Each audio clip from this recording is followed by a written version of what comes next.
BRS బీజేపీలు బీసీల 42% రిజర్వేషన్లకు అడ్డుపడుతున్నారని ఆరోపించారు మంత్రి పొన్నం ప్రభాకర్. తాము ఇవ్వబోయే ఆర్డినెన్స్ చెల్లదని బీజేపీ నేతలు అంటున్నారు.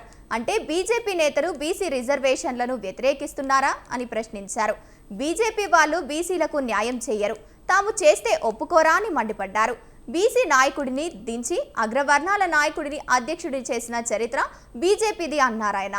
తాము ఎన్నికల్లో బీసీలకు రిజర్వేషన్లు ఇస్తామని మాట ఇచ్చామన్నారు. మాటకు కట్టుబడి ఇప్పుడు అమలు చేసి చూపించామన్నారాయన.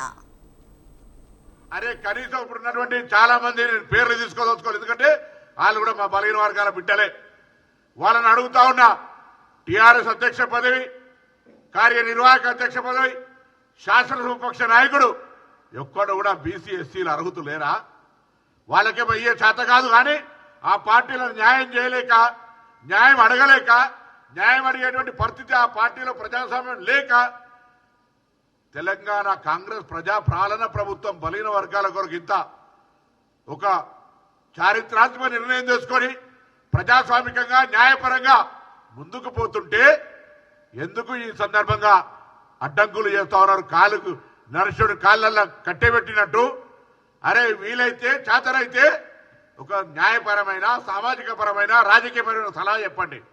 దీన్ని ఏ విధంగా అధిగమిస్తాం? నేను ఆ రోజు చెప్పిన, ఒకవేళ ఎవరైనా రాజకీయ పార్టీ, అది టీఆర్ఎస్ బీజేపీ, ఈ రిజర్వేషన్ల ప్రక్రియలో ఎక్కడైనా అడ్డం పడితే, ఆనాడు తెలంగాణ ఉద్యమంలో ఒక్కొక్కరికి ఎటువంటి పరిస్థితి జరిగిందో ఇవాళ తెలంగాణలో ఉన్నటువంటి బలహీన వర్గాలంతా ఒక వేదిక మీదకి వచ్చి ఐక్యంగా ఇచ్చి ఈ ప్రభుత్వం ఇచ్చిన రిజర్వేషన్ గిఫ్ట్ను, ఆ అవకాశాన్ని ఎటువంటి పరిస్థితుల్లో జారిపోకుండా కాపాడుకునే బాధ్యత తెలంగాణ రాష్ట్ర బీసీ నాయకులది, బీసీ మేధావులది, బీసీలకు సంబంధించినటువంటి అన్ని రాజకీయ పార్టీలు ఉన్నటువంటి వ్యక్తులది.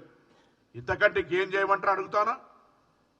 లక్ష్మణ్ గారు, మీరు అఖిల భారత బీసీ బీజేపీ పార్టీ అధ్యక్షులు. మేము చేస్తున్న ప్రక్రియ సరికాదు అంటే మా ప్రభుత్వానికి చిత్తశుద్ధి ఉంది. 42% రిజర్వేషన్లు ఇవ్వాలని స్థానిక సంస్థల ఎన్నికలు 18 నెలలుగా వాయిదా వేసుకుంటూ పోతా ఉన్నాం. దాని మీద కేంద్రం నిధులు మీరే ఆపినారు. ఇలా కేంద్రం నిధులు వస్తలేవు, స్థానిక సంస్థల ఎన్నికలు పెట్టుకోవాలి, కానీ 42% తోటే పెట్టుకోవాలనే పట్టుదలతోటి చట్టపరమైనటువంటి అన్ని అంశాలను, చట్టము, న్యాయము, ప్రజా అభిప్రాయము అన్ని కలవిడిగా ఈరోజు ఈ కార్యక్రమాన్ని ముందుకు తీసుకుపోతుంటే మీకున్న అనుమానం ఏంది అని అడుగుతా ఉన్నాం.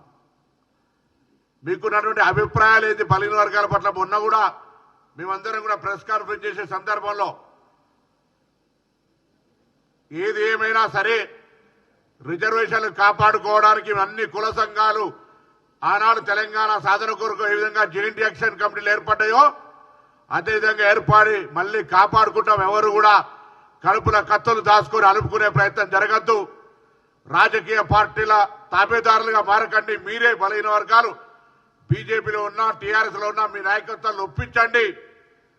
ఇంతకంటే బెస్ట్ మెథడ్ ఏముందో చెప్పండి. మా ముఖ్యమంత్రి గారు, పార్టీ అధ్యక్షుడు చెప్పినాడు, మాకు సీరియస్నెస్ ఉంది, 42% అమలు చేయాలి, దాని కొరకు ఏం చర్యలు తీసుకోమని చెప్పాలని అడుగుతా ఉన్నాం. లక్ష్మణ్ గారు అంటూ ఉన్నారు ఆర్డినెన్స్ ఎట్లా వెళ్తుందని. నేను అడుగుతా ఉన్నాం, ఇలా మేమందరం కూడా తెలంగాణ రాష్ట్ర శాసనసభ చట్టం చేసి గవర్నర్ గారి ఆమోదం పొందిన తర్వాత నిజంగా బీజేపీలో మీకు సమర్థవంతమైనటువంటి మాట చెల్లితే రాష్ట్రపతి గారి ఆమోదం పంపించి 9వ షెడ్యూల్లో పెట్టించి ఎటువంటి ఆటంకాలు లేకుండా తీసుకుపోండి అని చెప్పి కోరుతా ఉన్నాం. తెలంగాణ రాష్ట్ర ప్రభుత్వము, అంతకంటే ముందు తెలంగాణ కాంగ్రెస్ పార్టీ అధికారంలోకి కాంగ్రెస్ ను తీసుకురండి, 42% బీసీలకు రిజర్వేషన్లు ఇస్తామనేటువంటి మాట అనేక సందర్భాల్లో చెప్పి అధికారంలోకి వచ్చిన తర్వాత ఒకటి న్యాయపరంగా, ప్రజాస్వామికంగా ఉన్నటువంటి అన్ని అవకాశాలను వినియోగించుకుంటూ కుల సర్వే నిర్వహించి ఏ కోర్టులు అయితే గతంలో చెప్పినాయో ప్రామాణికమైనటువంటి సమాచారం ఉంటే రాష్ట్రాలు నిర్ణయం తీసుకోవచ్చు అనేటువంటి కోర్టు ఆదేశాలను దృష్టిలో పెట్టుకుని ఈడబ్ల్యూఎస్ రిజర్వేషన్ అమలు చేసే సందర్భంలో న్యాయమూర్తులు ఇచ్చిన తీర్పులను దృష్టిలో పెట్టుకుని రాష్ట్ర ప్రభుత్వం 1,00,000 మంది ప్రభుత్వ ఉద్యోగులను క్షేత్రస్థాయి ప్రతి 150 ఇండ్లకు ఒకరు చొప్పున సర్వే చేయించి మొత్తం సమాచారం సేకరణ చేసిన తర్వాత కేబినెట్ దాన్ని ఆమోదించి సబ్ కమిటీ నివేదిక మేరకు శాసనసభలో చట్టం నెంబర్ 3, 4 ప్రకారంగా 42% రిజర్వేషన్ ఉపాధి అవకాశాలు, విద్యా అవకాశాలు, అదేవిధంగా స్థానిక సంస్థలో ఇవ్వాలనే నిర్ణయంతో గౌరవ గవర్నర్ గారికి పంపి దాని తదుపరి గవర్నర్ గారు ఆమోదించి